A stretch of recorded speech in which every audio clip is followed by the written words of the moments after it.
আমরা সমাবেশ বলি, বড় বড় সমাবেশ পল্টনের কথা বাদ দিলাম, এই বিভাগীয় সমাবেশগুলো আমরা যা করেছি, তোমরা তোমাদের চর্মচক্ষু দিয়ে সারা জীবনে যত মানুষ দেখনি তার চেয়ে বড় বেশি মানুষ আমাদের সেই সমাবেশগুলো করেছে।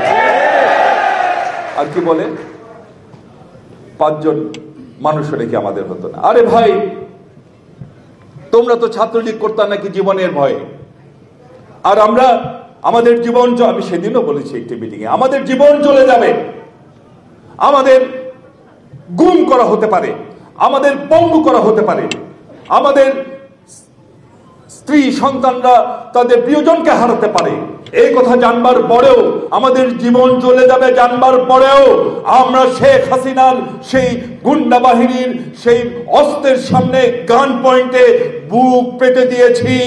আমরা লড়াই করেছি, আমরা আওয়ামী লীগ করি নাই, আমরা হাসিনাকে মোকাবেলা করেছি।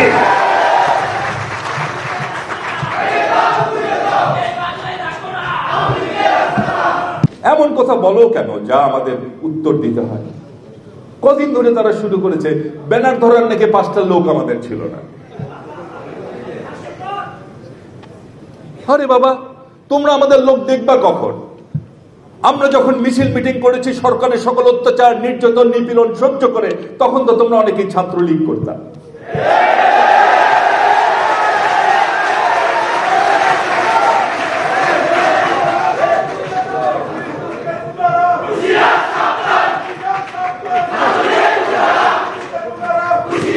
আমরা একদিন ডিবি রিমাইন্ডে একদিন নেওয়ার পরে ওই তোমরা কেউ কর্মসূচি প্রত্যাহার করেন। আমি বলছি না এটা একটা কঠিন কাজ, সবার হবে না। তোমরা তো নতুন প্লিজ, তোমরা তো বেশি দিন অল্প দিন আন্দোলন করেছো, ঠিক আছে, তোমাদের আন্দোলন তো আমাদের কারণে আমাদের বিজয় অনেকখানি ইজি হয়ে গেছে, আমরা অস্বীকার করবো না। কিন্তু যে তোমরা যেমন তোমাদের বোঝানোর জন্য বলছি, তোমরা যেমন একদিন ডিবি রিমাইন্ডে নিয়ে তোমরা তোমাদের কর্মসূচি প্রত্যাহার করেছো, আমাদের মাসের পর মাস, বছরের পর বছর এইভাবে ডিবিতে নিয়ে যে রিমাইন্ডে নিয়ে আমাদের উপর এমন কোন অত্যাচার নাই যা করা হয় নাই।